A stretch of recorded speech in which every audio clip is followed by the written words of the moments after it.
4 really accomplished audio designers. Now, the original cast included Charlie Hanson, who's unable to be here today, and Bob Cordell was in the audience, and John recruited him at the last moment. That's right. John's going to beat me up. Good recruit. So these are treasures in the audio business, and having the opportunity to have 4 of them here is really rare. And what I'm really hoping will happen this afternoon is that they're going to have a conversation among themselves. And a little bit later on, I want to save ample time because many of you are going to have questions. Some of them applied to all of them, and maybe some pointed to individuals. So I want this to be really, really participatory. So I'm going to start with Kevin, who I've known for a very long time. And full disclosure, Kevin sold me many years ago the first 2 Marantz 8B reissues, prototypes that VAC was making. I think you and your father built those together. I had forgotten that. I hadn't. Wayne, I have never met. I know Wayne's business partner, Nelson Pass. Wayne designs all of the preamps for Pass Labs primarily, and he'll tell you more about that. Bob Cordell has been an independent amplifier, electronics designer, well published, and very, very highly respected. He gets it. And John Curl, well, if you don't know about him, you don't belong here. John and I first met on an airport bus in Tokyo, actually, when he was working on a project with Matti Ottila, and subsequently introduced by a mutual friend. And actually, we've been working together since 1988. So I'm just going to go ahead and let these people tell you about themselves, what they might perceive, how they got into this, what the background was, what they do that they think is perhaps a little special, and where it's going. And this is going to be very, very free-ranging. So, Tag, you're it. Oh, me? Yeah. Ah, well, someone has to go first. I got into audio, I think, as a result of a misspent youth. Grew very much in love with music at a young age, and the hi-fi in the house, which really was only used by me, was an old Heathkit W4 amp and an old Garrard changer, and really loved music. And as I got older and began to experience there were different kinds of sounds, different degrees of proximity you could get to the original recording studio or concert hall, it became gradually quite a passion. So I became an audiophile, as pretty much I think all of us have at various times in our lives. And then it began to go beyond that, to reading literature, the engineering literature of the 40s and 50s in particular, and some of the wonderful publications that used to be around in my youth, Audio Magazine, The Legacy of Audio Engineering, and so forth, and gradually began building up an understanding of this. Education was in experimental psychology for the bachelor's, and an MBA and doctorate work in operations research, and the mathematics of operations research goes very well with the electronic engineering practice.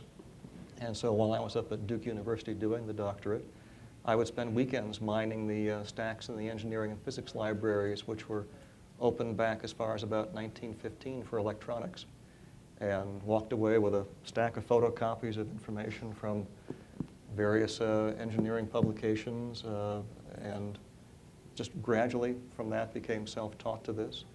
What it's all about for me is trying to bring the music back to life, trying to preserve the breath of life that's in the recordings.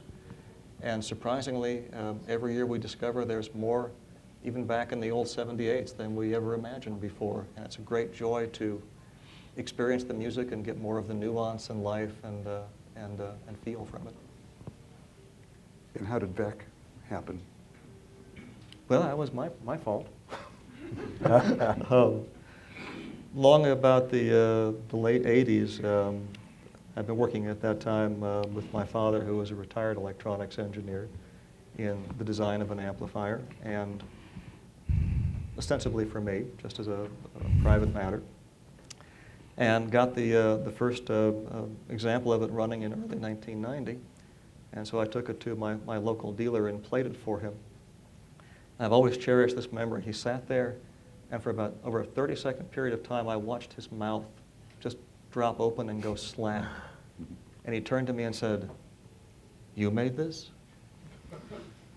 let's go to the CES and see what the industry looks like. And that's pretty much it. It was a kind of a secret hope to have a chance to be in this field, and it worked out that way. And I have to say, it's a real privilege and a blessing to be able to be productive in something you love. So I left my PhD program, ABD, and started the company in the summer of 1990 and never looked back.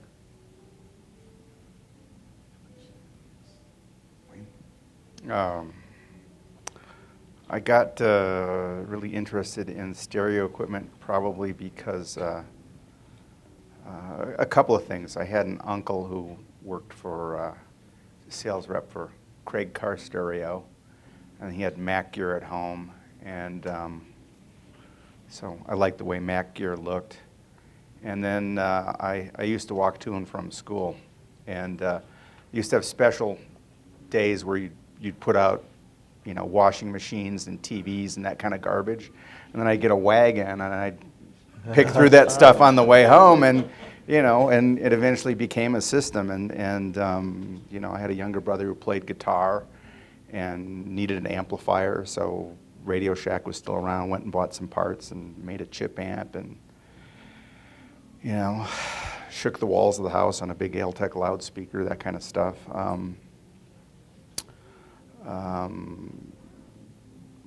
Built some Tigosaurus kit stuff, and which didn't always work, but you know, eventually with a little bit of I liked the process of building it, and then when it didn't work, making it work, figuring out why it didn't work. My education is actually in. I went to school in Milwaukee for what I would call TV repair, is what it was at the time, and we had to do some projects, and I did some projects, and one of those led to walking in the door of a company for some parts, and I walked out with a job, and they stuck me in engineering, and you know, I finished that school. Worked in engineering and was kind of tired of the Wisconsin weather, ended up in California, and worked for GE for quite a while, a great experience, continued my education some more. I had fantasies of being able to design things, and I discovered you needed to know math, so I had to do that. So I got involved in a lot of different things. Playing around with loudspeakers. You know, I had a very good friend who taught me a lot, who kept all his books from school, and we worked on a lot of projects together. So it was always something, you know, besides the job and after hours. And then I met Nelson Pass through an ad he placed in the Audio Amateur looking for a wizard's assistant. So he had this ad that said, wanted wizard's assistant, high pay, little work, tons of glory.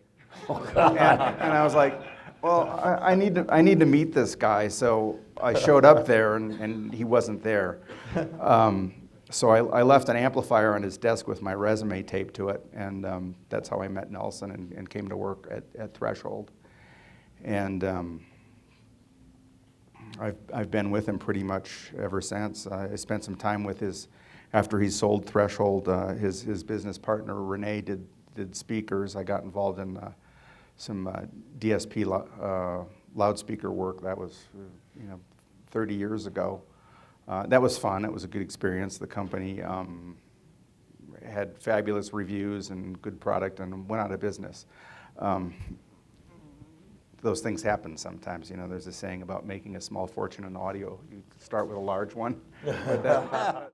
So I've been with Nelson, 30 years. When he started Threshold, I was doing some work with him on AdCom product, like the GFP750, and he was doing the amps. So I worked on the preamps. I did preamps at Threshold. I started off with some, fixing some problems, and then ended up, sitting at a table, something needs to be done, and you do it. So, and today my duties at PASS are pretty much the preamps, and so I do preamp design. I do the software on them. I do the circuit board layouts. So whatever needs to be done with regards to that, and then assist around. So it's it's a hobby that turned into a career, and it continues. It's still enjoyable, and it's interesting to see things continue to get better. It's like we're watching the resurgence of vinyl, and the materials and the science and the testing continues to get better on that, and that improves. So it's like we're seeing CDs kind of fall by the wayside and vinyl continue to be strong. There's a lot of good engineering going on in regards to that kind of stuff. So how about you, Bob? Well, I've been deeply interested in electronics ever since my early teens, and the main vehicle for that interest was audio. I started building audio equipment, mainly amplifiers, tube amplifiers and preamps, back in I guess it was the early to mid-'60s. And I also built some speakers, really enjoyed that. Built a lot of kits, ICO, Heathkit, you name it. And then I went to college, got my BS and MSCE, and I was very fortunate to be hired into Bell Labs at Homedale. And of course, there I had a lot of wonderful mentors and a lot of challenges, and challenges help you learn. I learned an awful lot from those around me, and I worked on both analog integrated circuit design and semiconductors there, but also a lot of related things like active filters and things like that. So that was tremendous synergy with my love of audio, which I continued while I was there. And that worked out very well. Obviously, I had access to some pretty good technology here and there. Every once in a while, I would bring a spectrum analyzer home at night to check something out. And of course, there was all kinds of test equipment there that I lusted after, but which could never afford. And actually, beginning in my teens, I actually started building a lot of my own test equipment as well. I think it was the early 80s, I actually built my own THD analyzer, and it was a 3-part project in Audio Magazine. And that was a fun thing to do. That was we sold about 200 printed wiring boards, but sets of boards. There were 3 in each one, and I honestly don't know how many of them got built because it was a challenging project, but to this day I still use it. And not that I don't have others, but it's friendly. And in 2010 I published my book called Designing Audio Power Amplifiers, and that was a work of love, because I've always loved to learn stuff and figure it out and apply it, and I just wanted to put it all down. Once I got my head wrapped around some of this stuff, I just wanted to put it down on paper and get it into the book. So that was one of the main things on my bucket list that I completed. Now I'm in the final stages of trying to finish up my 2nd edition, and that's always a challenge. But I've learned so much from everybody else in the industry, especially including John. He and I haven't always agreed on things, but you know what? You often learn more from those that you disagree with than you do from those who you agree with. And that's an important lesson in life, I think. And I retired in 2013. I still do some consulting on semiconductors and audio. So I'm a happy audiophile. Well, I guess it's my turn. Can you hear me? Okay, I better speak up. I don't want any of that feedback stuff. No, well, anyway, I started off, a lot of people start off real young being, like, oh, I found new electronics and this and that. I actually was kind of a hood back when I was in high school, or I belonged to a car club and a gang. I didn't study in school very much. I just passed through. And then I got into college, and I was going to become a TV repair guy. I thought that was the greatest job I could ever get. And I had an uncle who said, John, why don't you try for engineering? You know, if you don't make it, well, you can always be a tech, you know, TV repair tech. And remember, in those days, man, TV repair was it. You know, you had books on it, you know, and it was a big deal. And I decided to take the engineering program, and I became in love with the studying and college level of work. You know, it was so different that I just went crazy about it. But then I went to, so I had a couple of years of engineering, and then I had to drop out of school because, well, my mother was a single mother, and she couldn't support me anymore. She says, John, you got to go out and get a full-time job, not just the part-time job that you always have. So I went out and I went to work for Underwriters Laboratories. Now, I learned some bad habits in Underwriters Laboratories. One of the things I learned was how to break things. And Richard has had to pay that price. Because, man, he can give me a new prototype and I'll break it, you know. And I don't mean to, you know, I'm trying to be smart about it. But at Underwriters Laboratories, our job in life was to break things. That was our job. You know, can we break it and maybe catch it on fire? If we can, then we can fail the thing. Extra points for fire, yeah. So, but when I was at Underwriters Laboratories, I was there almost a year. I said to myself, if this is engineering, this sucks. I'm not going to do this. So I went and I changed my, went back to school, but I went and changed my program to physics. And so I started studying physics for about a year, and then I said, what am I doing here? I don't care about three marbles in space. And you know, I really care about circuit design and electronics. And I hadn't learned a thing hardly yet in school about, you know, circuit design or anything. I took a few night courses, you know, adult classes, but that's all. And, but I decided to, I took off a year well, no, I went back to school for a year in physics, and then I dropped off at a year and wondering what to do with myself. And then I said, I've got to finish school.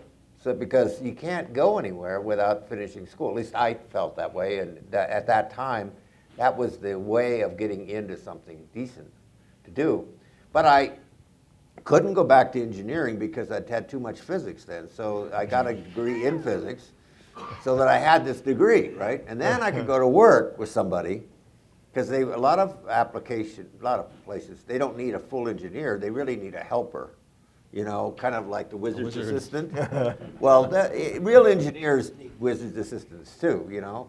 And I was that guy. And of course, they give you all the dog work, which is good because that's when you really learn how to calculate things. They say, okay, you design, you calculate all the filters, you do all this and all that and all the other stuff.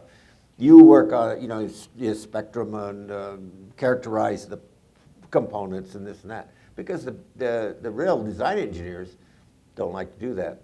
But I got a good job back, oh golly, now it's 50 years ago, at Ampex Corporation in Redwood City. And they were really rich in those days because magnetic tape was big, especially in video. You know, everything was videotaped through the Ampex kind of system. And then they had a little bit, the audio department was a little tiny part of it. And then they made things for NASA, you know, big, you know, expensive instrumentation recorders. But it was a great place to learn. It was really like, it was better than school. It was like, they had a wonderful library, and I was Xeroxed it just about like he did. I got file cabinets and file cabinets full of stuff. And I was very lucky to work there, and I learned how to be a designer. And it was like, at first I wasn't. I was really kind of a junior engineer, and then I became a designer. and I could actually do some of this stuff on my own. But it took a while. It certainly didn't learn it at school. And so, but as years went on, I started designing these circuits that I just kept playing with them. It's like this pencil and paper, like my ex-wife once said, recently even. She says, all you did was scribble on notepads all the time, and it didn't matter where we were, we had dinner, but that's all I wanted to do, trying to work out a new circuit, try to turn this thing upside down and see what would happen. And I was very lucky. I actually got some circuits that worked really well. But, the Ampex thing kind of petered out. They put me into video and instead of audio. I was in audio for a while, for a year, and then I went over to the research division and they put me into video, and I said, oh man, this is no good, I don't want video. And so I quit and I went on my own.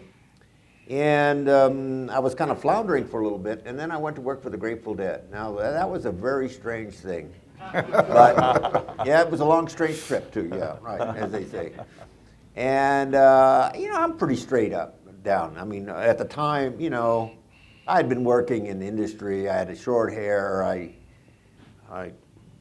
had to frown upon, what, drugs? What is this, and so forth. And the thing is with the Grateful Dead and their crew, I mean, that was part of life, and you don't wear a suit and tie. You get down to wearing a colored T-shirt or something. And but I learned a lot from them, especially on what works sonically. They were very touchy about their own sound, and they had all this vacuum tube stuff. They had mostly Macintosh, but some of the really good, some of the old Macintosh was really good. It was a Mac 350, which was quite a good amp. And Ampex had actually made the vacuum tube mixers that they used. And I mean, these are just single tubes without feedback or anything. Just that was the mix, that was the channel. But they sounded good,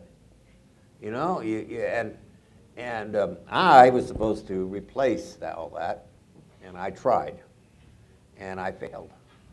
Actually, we built a studio board and everything with the ICs, the best that I could find. They were these military-grade things that cost real money, days, a week, an hour's pay for an engineer per unit, and they measured okay. He just didn't sound that good. And the guys went back to the tubes, and they showed me the door. So I had to flounder around for a while until they wanted to make this thing called the Wall of Sound. Some of you may have heard of it, and it's a great big thing. Well, they hired me to do testing, speaker testing, and all that kind of stuff, and electronic design for that. And so I spent another year working with them on that. And the feedback was great, and I happened to bump into this guy, Mark Levinson. You've heard of that company, of course. Well, Mark is just this young guy, we're walking we're at a show, my friends and I are walking at an audio engineering society in LA, and there's Mark, and he remembers me from the past. We'd met once before, 5 years before. He says, hey, would you like to do something with me, and sure, why not, I don't know. And Mark was a great builder. He could build things really well. And so I went and let him build my designs, because I was a lousy builder. Even though I had done all the Heathkits and the ICOs and all the other stuff, when it came to real soldering and stuff, I was lousy at it, actually. So Mark was great. I mean, he was great. So what happened is Mark took my professional designs that I made for the Grateful Dead that they were happy with and started putting them into products. And that's how that got started, with Mark. And so I got Mark going, over the years, things have come and gone.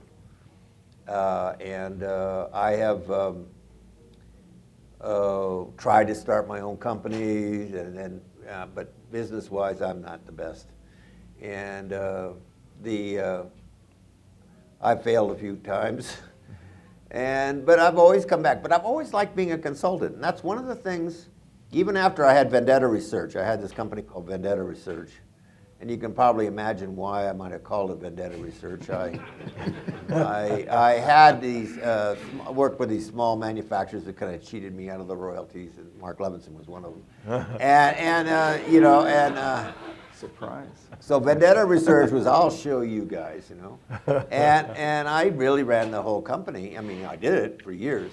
But then, about 1991, there wasn't any phono anymore.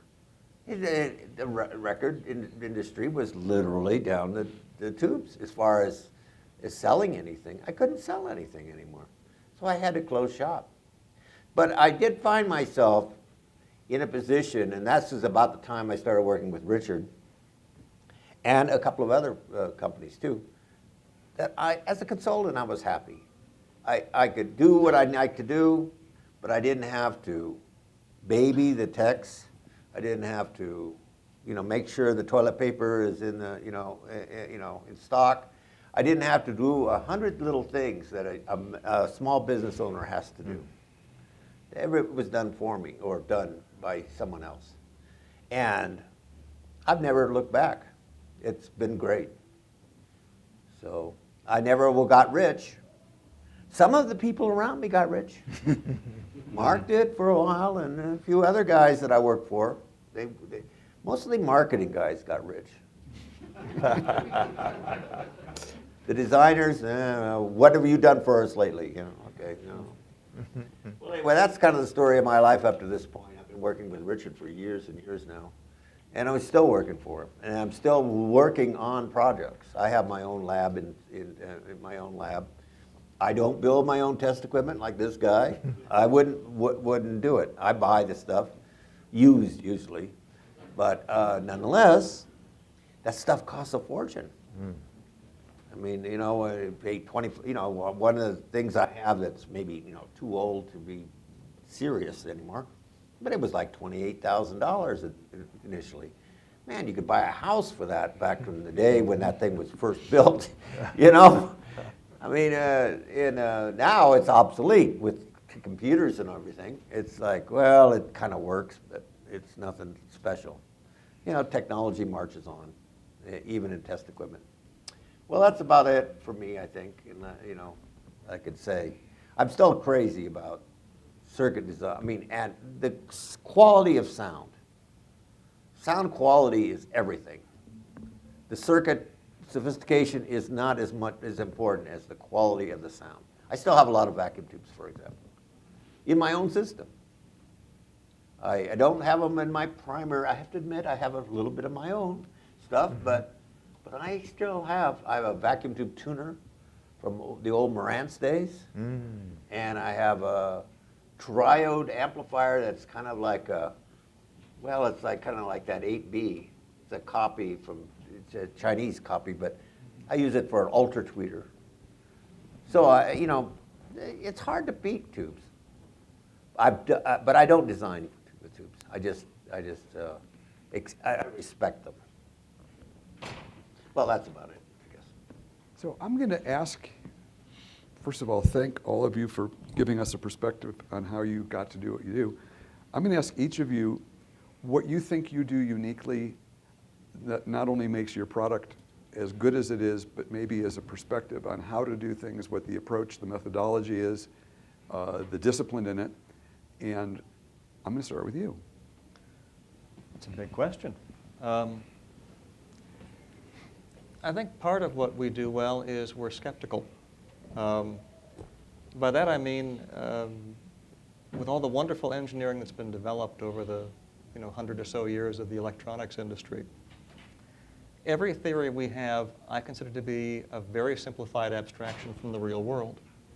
And there's a sign hanging right next to our listening room at the factory that says, in a battle between theory and the real world always wins. And so as a result, the theory doesn't inform my design. It's more of a pure old school look at the scientific method. You have a theory, you test it against an actual world observation, and then you go back and you work on refining the theory. You never let the theory be dominant. And there was a quote I sent you a week or two before we began this panel, and I can't remember, Dick Sequeira, wasn't it? Dick Sequeira was commenting on a gentleman that was a senior engineer at Hewlett-Packard who years ago thought, well, I can build a better stereo amplifier. And apparently, from all reports, it really was a terrible sounding amplifier. And what Dick commented was, the really major hardcore engineers, when they try to do audio, don't do it well. There is a different mindset to it that I think all of us have developed. You know, the real world hits you in the head with a 2x4 a few times. You go back and you retrench and reconsider your position. And so we try to view things from one step back. We used to call it first principles engineering. What do I really want this device to do? Well, the simple answer is for a lot of companies might be, I want to make 100 watts with less than X% distortion and this and that. No, you're trying to convey musical information from this point to where it can drive a loudspeaker or something else. And think about the relationships, the interrelationships between the various stages of the product, what you want to pass through, what you don't want to have pass through between them. And then again, you think of them, don't just follow what you've been told is the right practice. You know, okay, I know what the net current flow is. What's the gross current flow? Exactly what are the individual electrons doing here? Grounding, for example, I think has probably been a bugaboo for all of us in our lives. Textbook says star ground it. You know what? Doesn't work sometimes. And so that's part of it. The other thing that I learned to do accidentally along the way is to more overtly challenge our understanding and our theories. Every year at VAC, we do 1 or 2 projects which intentionally are based on part types we haven't used before or circuit topologies we haven't used before. Often they are things that I think are bad ideas.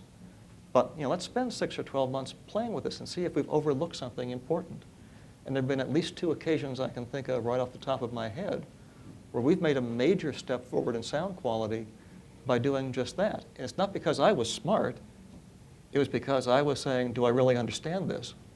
And as it turns out, the answer was no. But results in a better product. The other thing that I think, probably not totally unique on this panel to the degree that we're manufacturers, but I had 2 experiences in the period of time before I started the company with my audiophile passion. There was one case where there was a particular preamplifier my local dealer had that was of interest to me. And like a good audiophile, I went to the music library and I read the stereophile review of it, and I read the absolute sound review of it. And they painted starkly different pictures of how that piece sounded. Well, that's curious. I brought that information back to my dealer, who was just open-minded enough to say, let's check into this. They eventually got 3 samples of this preamplifier, new. You could play the first one. That sounds just like what Arnie Balgava said in stereophile. Play this one. That sounds just like what they reported in the absolute sound, and they're very different. And this third one, it sounds different from all of them as the one that I actually purchased. But the lesson there is consistency in the production, the design, and in the production process. And it reminded me that when I was a teenager, getting ready to get my first color television set, my dad taught me an interesting lesson. He said, you go to the store, when you find the set you like, you buy that set. You don't buy a new one in the box of that model, you buy that set off the floor. It looks the way you want it to. And so this notion of variation of production was a lesson that began percolating through my mind.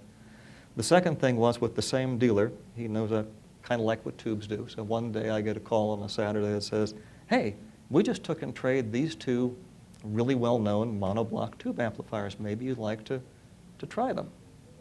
So I went down to the store. I hooked them up with some Martin Logan electrostatics. They were pretty good. Here's my credit card number. I'm taking them home for the weekend. At the time, I had the big Snell A3 dynamic speakers. These amplifiers just barked and died on the Snells. It was terrible. Took them back. Years later, I happened to meet the designer of these amplifiers, and I'll not name this. And we were having a chat at one of the CES cocktail parties, and I said, it's a real challenge. What do you do to make sure you're covering all your bases when you voice something? Oh, we only use quad ESL 63s. Okay, what they unwittingly did was they voiced an error into their amplifier that complemented a particular kind of load. So, two things for VAC in terms of what we do. One is we use a variety of ancillary equipment around what we're designing. There are about a dozen speakers on hand at any point in time in our arsenal. There are big dynamics, there are small dynamics, there are some horns, there are electrostats. And I use them, I liken it to navigating by triangulation. You have an amplifier working and you have a possible change to it. If it sounded better on the teals, but worse on the quads, you don't know that you've improved the amplifier. But when you reach the point where the system with that change sounds better with all of these different kinds of speakers, or better with some but worse with none, then you can believe, yes, confidently I'm moving in the direction of higher fidelity, something nearer to the original source. If it sounds worse on any device, no, you can't say you're improving the amplifier. And what's funny is in one of our circuit developments about 10 years ago, we had a little Italian horn-made speaker called the Zingali. Every speaker we had loved this design except the Zingali. The amp sounded hot and bright, hissy on the Zingali. Tiniest change to one resistor, locked in, great. On no other speaker could I hear the change. So different lenses, looking at the process from different angles. So that's part of the design philosophy. The second part is just because there can be variation in the way a capacitor manufacturer makes a capacitor or a wire manufacturer draws a wire. Every single unit we manufacture, I still insist to this day to listen to personally before it leaves. And by the way, when you were talking about breaking things, I had to laugh because whenever my senior technician comes to me and says, Kev, we got this piece set up for audition, go try to break it. It's what he says to me. And surprisingly often I do. It passes all the bench checks. How does it sound? How does it function? You talk about the automated test gear. I still value the old analog test gear because sometimes when you're making a setting change, you see something that just smells wrong. And you go back, why did the meter do it for that moment? You go back and you dig into it. Analog testing gives you a chance to feel and sense and smell what's going on that I still find very valuable. But at the end of the day, the deal is everything that we ship has to sound within a whisker of what the original design sound was. So you design it trying to make it so it's a component that will make any system sound better when you put it in that system. And secondly, you try to ensure that what every one of you gets is what we actually designed and intended for you to get. That's also true for repairs and upgrades. Everything has to be auditioned, and because different people have different priorities in sound and different acuities in sound, I remain the sole arbiter of, yes, that's right, we can ship that, my name's on that. Ta-da. Thank you. At PASS, we have a saying that we design things that we like to use ourselves, that we want to use in our own system. Because,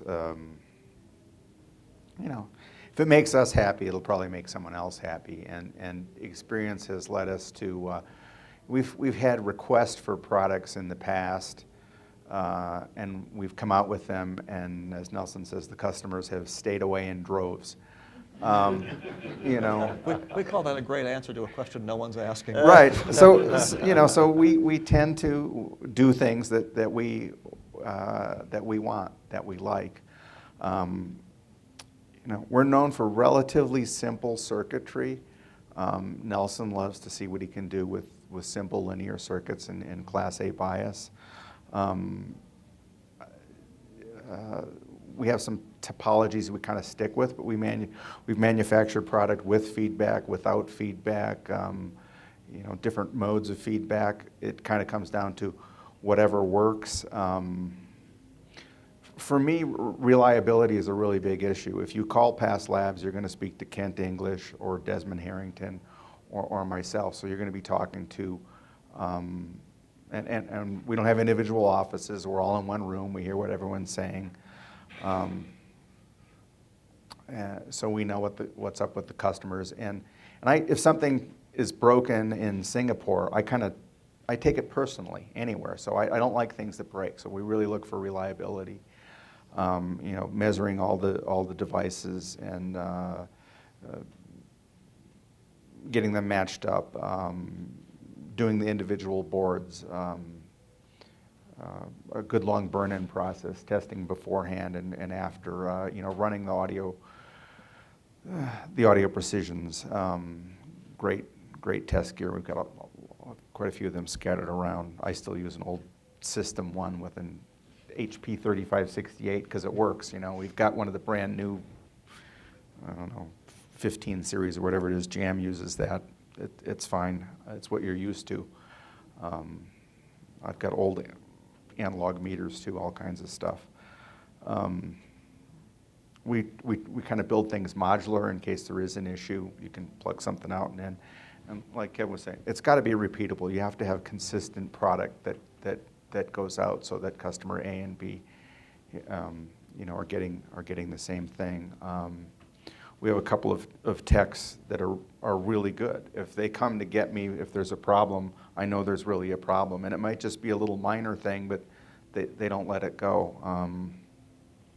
We have people that build the product. Let's see, Mike just turned 55. He's worked for Nelson since he was 18 years old, and he knows what it takes to build a past product.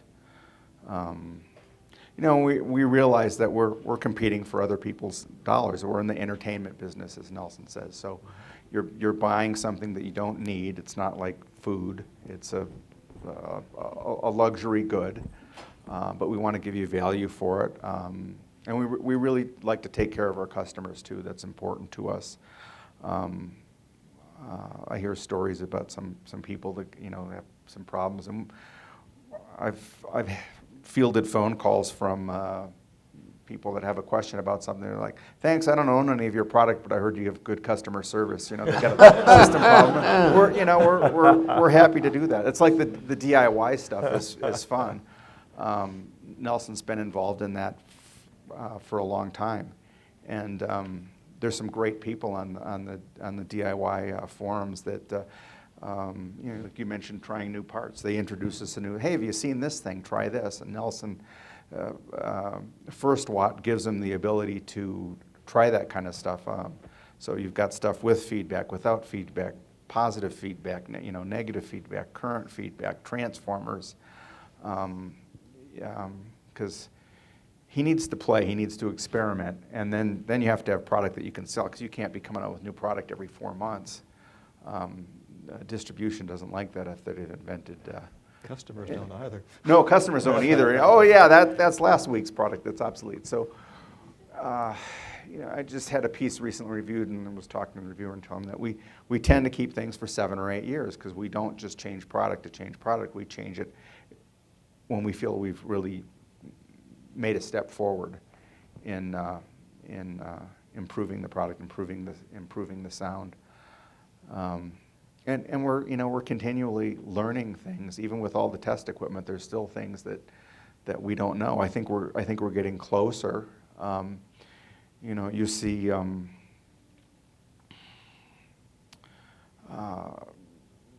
people talking about the differences between solid state and tubes these days kind of becoming less and less.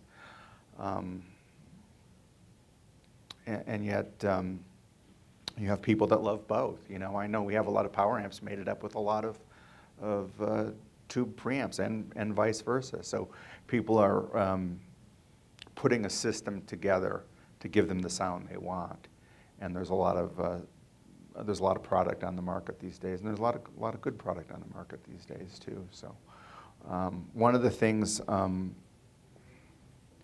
We'll have people call up and ask about cables and power cords and stuff, and we can just share the experience of things that we've dealt with. But we like to make product that plays well with other product because ultimately that keeps the customer happy. They're going to, some people buy a piece and they'll hang on to it for years and years, and some people buy very expensive equipment and go through it every 6 months. They're out there, searching for the next little piece Audio of high. audio nirvana or audio high. Yeah, sure. And you see that across other industries too, whether people collect this or that, or buy new quilting sewing machines, or whatever kind of thing you're into. So ultimately we make product that we would like to own ourselves and use ourselves and enjoy. And it's important that it works well with a lot of different things, different preamps and wires and other power amps and speakers. There's such variation in loudspeakers, like you mentioned, and it's important to have a variety, because sometimes it'll sound great here and it won't sound good here, and different speakers are good at showcasing different aspects of amplifiers.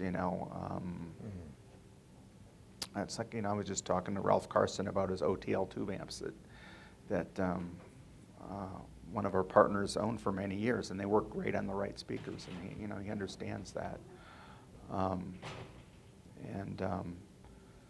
So good, reliable product that sounds good, plays well with others is what we like to think of.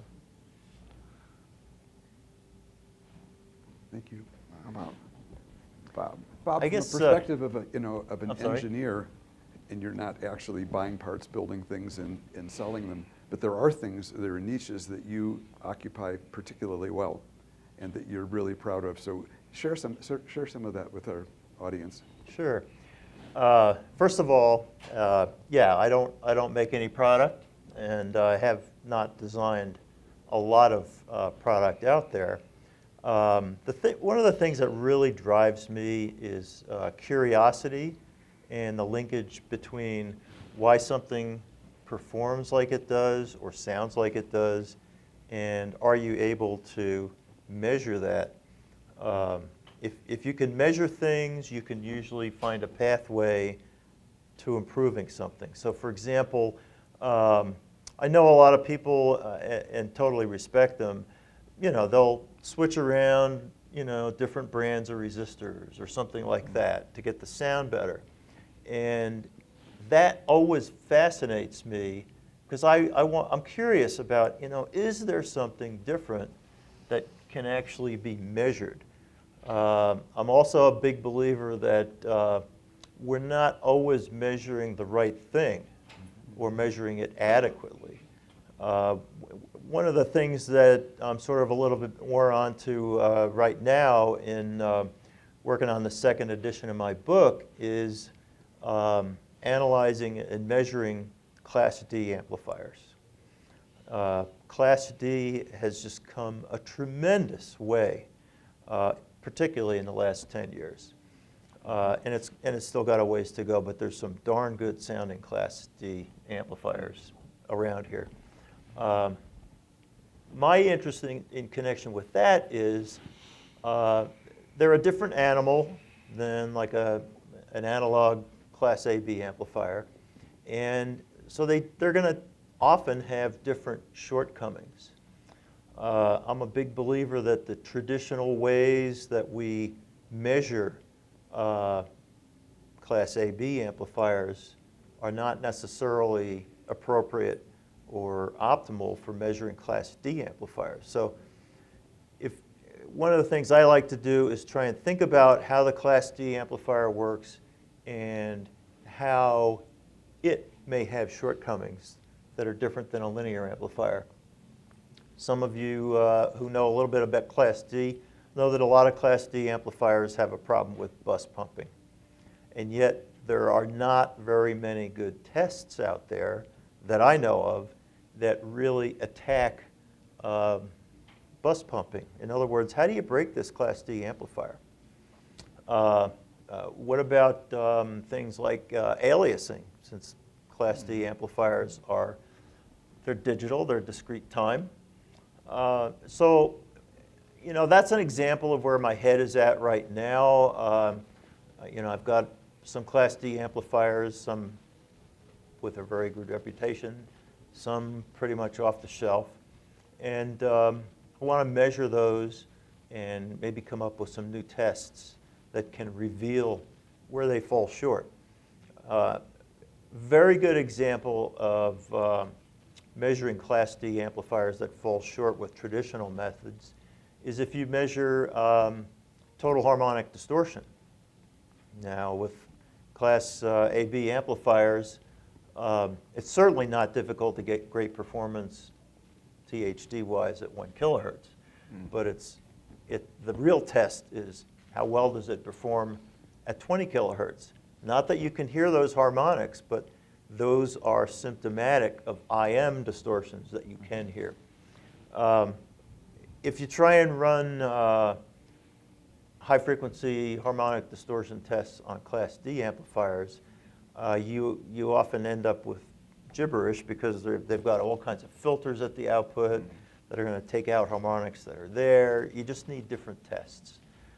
So this is one area where I really have a deep interest. I love sound. I listen very carefully, although I don't consider myself to have golden ears.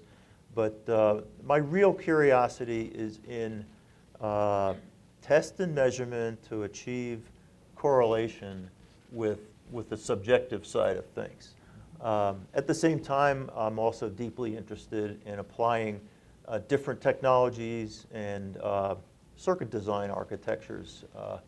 One of the things that I got involved with maybe 30 years ago was introducing, certainly wasn't the only one, but getting into the use of vertical MOSFETs in power amplifiers. At the time, laterals had already been well integrated into amplifier design by people like David Hafler. Verticals, not quite so much, and each one has its own strengths and weaknesses. And again, it sort of fascinated me to try and find out, can we take this device, which many had said, well, this is just designed for switching power supplies, and can we make this useful in audio? And ultimately, I and others discovered that, yeah, it can produce very good amplifiers. So that's kind of where my head is at, and I enjoy consulting with people, learning. Everybody I consult with, I learn from. And I also enjoy some of the solid state, the device issues as well, measuring devices. Thank you. Well, Well, Kevin's first talk was very interesting. He and I actually agree a great deal on the subjective aspect of audio. And we don't even know each other really very well, except maybe you see each other at a show and say hello or something. And but there's a certain, I don't know what to say. I mean, there's more than technology associated with audio design. It is an art, and I wish it wasn't sometimes. I mean, sometimes I wish I could take a piece of test equipment, and I do have pretty good test equipment, and just measure it. And to be honest with you, I really like hands-on kind of the old analog style test equipment, just like he does, because you're closer to it. It's real time. You're not just taking a series of photographs of the distortion. You're actually measuring the distortion in real time. Then you start messing around with it, a little bit, changing a bias or something. And you can actually watch everything interact. Well, you can't do that when you have the really fancy equipment that we have today, the big audio precisions and the Stanford researches and stuff like that. They take photographs. They take snapshots. They just you do it, you set it up, and it goes bang. Or they take more than just a bang. It may take 10 seconds or 20 seconds, depending on how much you want. And you can get really deep in the distortion, but you don't get any more. You don't get a feel for it. You just get some numbers, or a piece of a graph. You usually get a graph, and that just doesn't tell you what it's going to sound like, really, or it doesn't tell you too much about the active workings of the analog component. And I don't know. I guess I'm at a loss with that. I believe that every component has a certain ability to affect the sound. I'm not saying all components affect the sound. I mean, you talk about resistors. You might have a brand X resistor, brand Y resistor. Is there a difference in the sound? Well, you try measuring them, and maybe you can't measure any difference, and then yet the whole code sounds soft, and the other ones sound clear, and the other ones sound... I have no idea sometimes why this is. I just know that these things actually do happen. That, especially in critical places. There are critical places in a circuit, like the feedback resistors, which are from output back to the input. Boy, are those critical resistors. If you don't have the right resistor there, you could screw up a complete total power amplifier. Mm-hmm. I've done it, trust me. Or at least I didn't do it consciously. I think I was, let's just say, the people who built the amplifier decided to swap resistors on me. And it made a big difference. And they thought they put a more expensive resistor in. And mine wasn't cheap, but theirs was really expensive, but it didn't sound good. So, yeah, I don't know what else to say. My world is like, I'm at my end of my world. I've been a topology kind of guy. Built a complementary differential, push-pull, this and that and the other, analog. That's me. And then there's the world of digital. I'm still wondering why we can't get digital just right.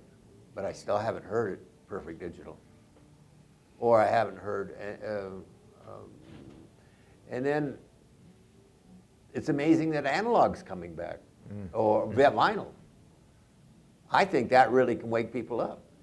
Because sometimes if you hear it really well done, it's incredible. I don't know why it's incredible. I mean, if you measured it, it would be measure lousy, comparatively speaking. But it always sounds good. Or not always. It can sound wonderful, but just not always sounds good. Boy, I don't know about this inexpensive stuff that a lot of people have. I don't know. I don't bother listening to it, so I don't know. Anyway, that's about all I got to say that I can, without prompting. I'd like to take the remaining time. This is like a national treasure to have these four people here and hear what they have to say. But some of you must have some questions, and I'd welcome them. And wait for the mic to come to you so everybody will be able to hear what you say. So I guess we're starting on this side of the room.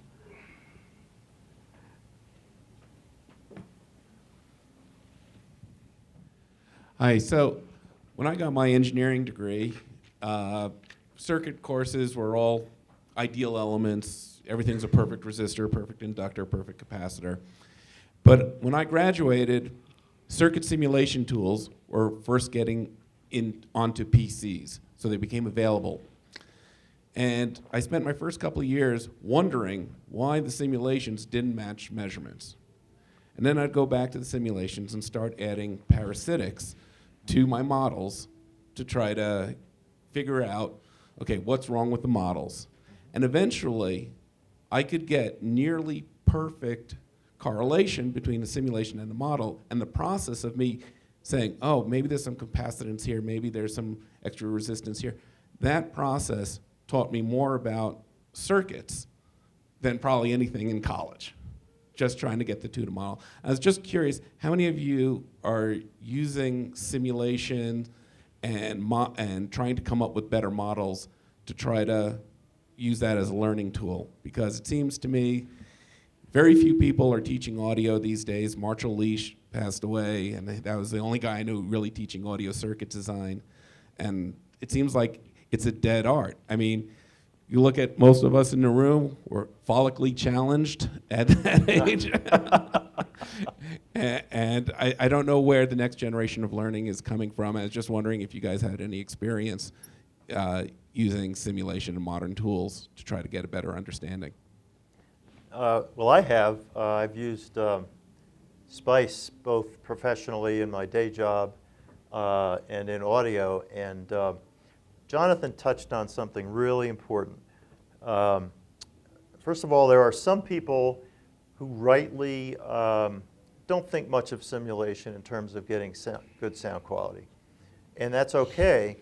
But the thing that we must not overlook is that the simulation gives us insight. And we can find things in simulation, like little things that are going a little bit funny. And as Jonathan said, it's a fascinating journey to try and find out why the simulation doesn't agree with the measurements in the lab. And heaven knows there's a plethora of reasons. But one of the biggest reasons is the models of the devices are poor, often poor. The semiconductor companies with transistors, I can tell you from my own experience, many of those models, they just throw the stuff over the wall to some other company that runs a big computer program, and then out comes a model that functions, but it may not be accurate. And this is especially true of power transistors. So this goes a long way toward influencing things in power amplifier design. This is very true of bipolars, and especially true of vertical power MOSFETs. Most of the models out there are junk. So this is another area where you have curiosity, you have this powerful tool, but you can't just blindly trust the output of that tool. Garbage in, garbage out. Even when you have really good models, you can never include all of the parasitics. Well, you need a what they call now I think COMSOL uses the term multi-physics, because one simulation technique, SPICE is just one technique. There's harmonic balance, there's other techniques, and you need to use them all. I think then analyze the current flow in power planes. A good example is, and one of the things that I fear the most in designs is parasitic oscillations. And they will often not show up in ordinary tests. I've had experiences where I've had an amplifier that was doing like 0.01% THD at 20 kilohertz, and I really pretty much knew that it should be doing better, and I subsequently discovered there was a parasitic oscillation. When I cured that, the distortion was like 0.001%. And the thing there is that if you drill down far enough and you find something that's not right, it may not be that particular thing. It's not the fact that that amplifier really sounded good later because the distortion was 0.001%. It was because I had cured a parasitic oscillation that was occurring under certain conditions. One of the things that I like to say, and it's certainly not always the case, but I believe that a lot of amplifiers sound differently because they misbehave differently in the real world. They clip differently.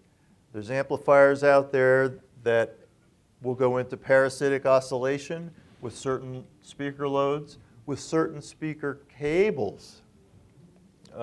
You can't design to cover every single base. One of the nice things about simulation, though, is you can simulate this circuit under lots and lots and lots of different conditions. And that simulator will tell you, if it's, it's a little close maybe to being unstable or something, or simulators are great for telling you, how does this thing behave when it clips? And the other thing that influences some of my thinking is that amplifiers out there in use really are clipping a lot more often than you think, especially if they're being driven by really good uncompressed material. And if you're driving loudspeakers that are only 83 dB efficient to realistic sound levels with with source material that's got a good crest factor, you would be surprised how often you clip that amplifier. And by the way, that vacuum tube amplifier that sounds so great, yeah, it's clipping too. Probably clipping more because it doesn't have as much power, but the way that it clips is a lot less obvious and disturbing. So that's one of the things that really gets me going is, why do these things sound different? And it's this real world thing. The real world is ugly. And those things tend to show up more at that interface between power amps and speakers. There's things Yeah. that you can do in preamps to get a certain character, and they don't necessarily transfer through the entire system, but if you do it at the power amp level, it does. And simulation is kind of an interesting thing. I have a acquaintance that does IC design, and he was showing me some of the models he uses that are very expensive, and they're very detailed models compared to what we use. But 6 months back, I had an idea for a circuit, and I said, no, this should really help things out. It should reduce distortion. I've never seen it done before. And so I started simulating it, and it was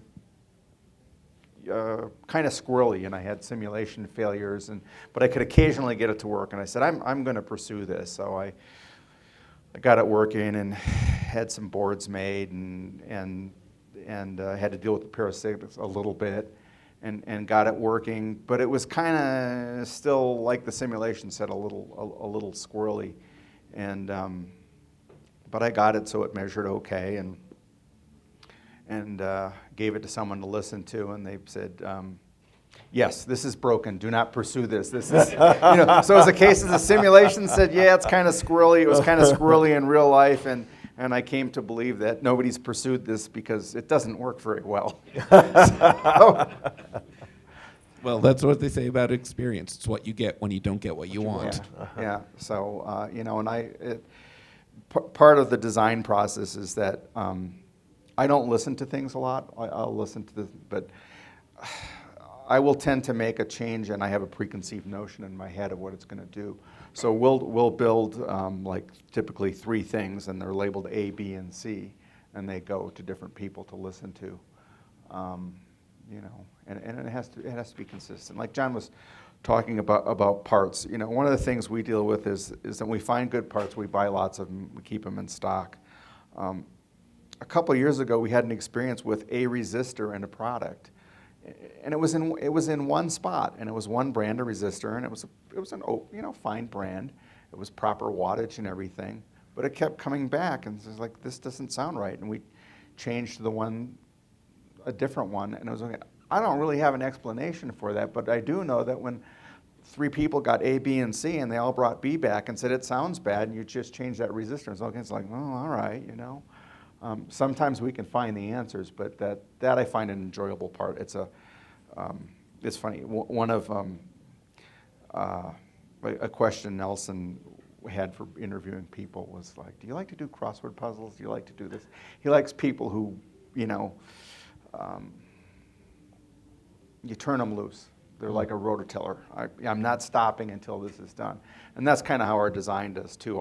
I'm not allowed to stop until everybody's happy with it. So. Following on Bob's comments, different artifacts have different audibility. And that's part of the art, I think, that John was referring to.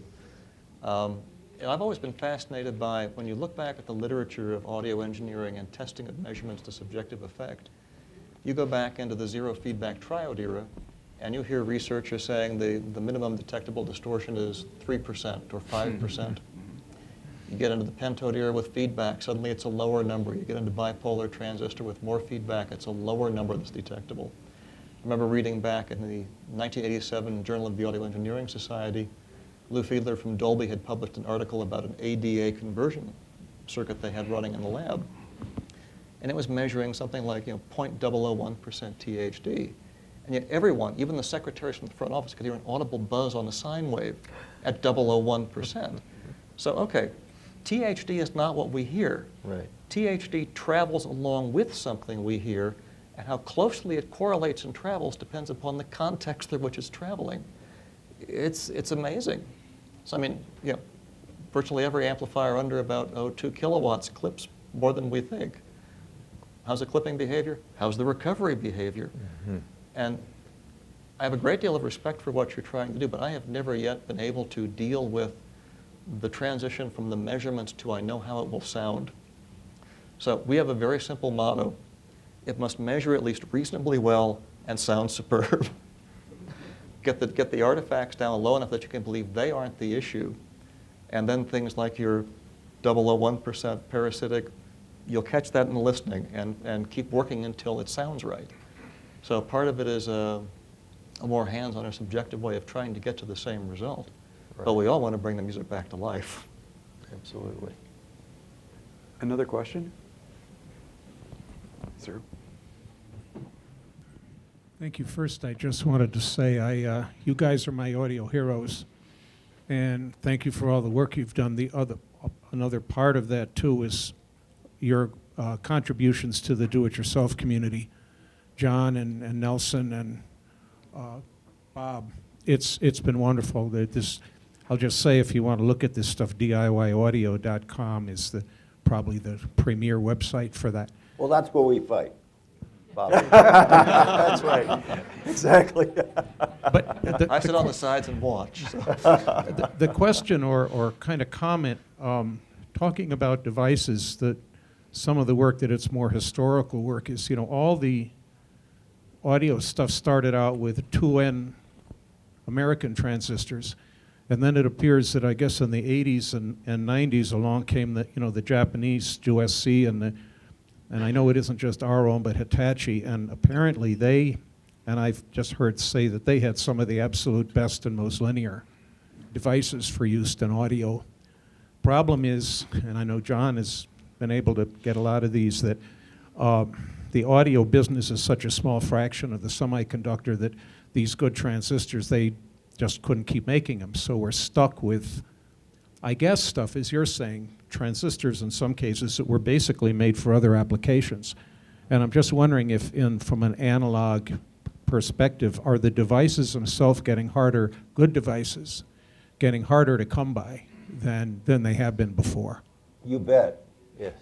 They're almost impossible to get. If you don't have a stock of like Toshiba devices, and guess what? He has stock, Richard has stock, I have stock. You got to have the stock or you can't build anything. Yeah. And they don't make them anymore. There's some good. What are the manufacturers small doing bipolars today? out there. I mean, you're settling for second-rate devices? Well, No, these are original stock devices. Well, you don't have an unlimited number of these. I guess maybe you Enough do. to I don't outlast know. We mind the world. well, Yeah. hope not. Charles, one thing is that one particular area is complementary dual JFETs. Yeah. That's one of the problems. Toshiba, hands down, made wonderful parts, and a lot of people are still using them. There is a company called Linear Integrated Systems in Fremont, and they have been making dual monolithics, both P and N now, P channel and N channel. And I've worked with them modeling those devices, measuring those devices, and they are pretty darn good. So, they're not exactly the same, but a good circuit designer can definitely, in my opinion, adapt those now available devices into the same circuit topologies. One other thing I'd mention, though, about transistors, and this is in connection with bipolars, there's sort of the central location in a lot of amplifiers, power amplifiers, is the voltage amplifier stage. And some of the Japanese transistors were particularly good for that stage in an amplifier. And most of these transistors originated as high voltage video drivers for HDTV CRT displays back then. Sweep circuits. And, Exactly, exactly right. These are wonderful transistors, high voltage, very high FT, great for audio power amplifiers. But the commercial need for those has gone away, or largely gone away. For example, and actually Fairchild started making some of those devices a while back. The 2SCs were available as KSCs, Yeah. for example, from KSCs are Fairchild. pretty good. And Fairchild has sort of backed away from some of that business, unfortunately. Some of those parts are still available, but it's a problem thing for this business. And the same thing goes for some of the integrated circuits, the op amps. You know, good old National Semiconductor, they made some of the finest integrated circuits intended for high-end audio. These were really, really good ICs. They got taken over by TI, and most of that stuff is gone. It's a shame.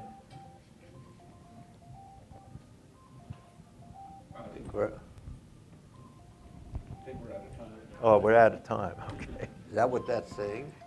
Okay, if this is all the time we've got, I'd like to propose, if these gentlemen are willing to be here next year and you're willing to be here next year, let's try chapter 2. I want to commend the open-mindedness and you might not realize looking from the outside, the degree of collegiality between what would seem to be competitors is utterly remarkable. And it's one of the things that makes this a very, very satisfying occupation as well as hobby. High achievers all respect each other, and they'll respect you if you buy their products. But Oh, we like you anyway, you know, what the heck. this is a great start, and I think it's fantastic. I'm just delighted, and I thank you for your participation and for your attendance. Let's try it again next year.